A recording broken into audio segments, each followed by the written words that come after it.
ये क्या बदतमीजी है? ये बदतमीजी नहीं है। तो फिर ये क्या है? ये एक पत्नी का गुस्सा है। उस पत्नी का जिसकी शादी को 1 महीना भी नहीं हुआ और उसके पति ने उसे इग्नोर करना शुरू कर दिया।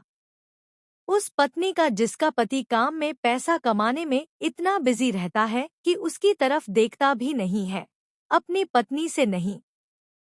सारे पेपर्स उठाओ और अरेंज करके दो मुझे अभी के अभी। समझी?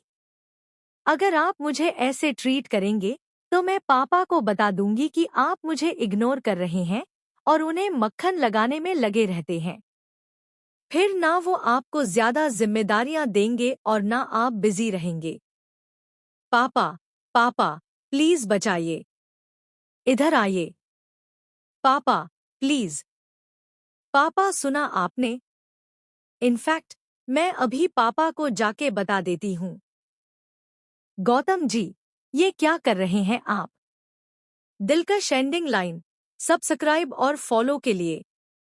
अगर आप जानना चाहते हैं कि आगे क्या होगा तो हमारे चैनल को सब्सक्राइब करें और बेल आइकन दबाना मत भूलिए। हर नई कहानी, हर नया ड्रामा सिर्फ यहीं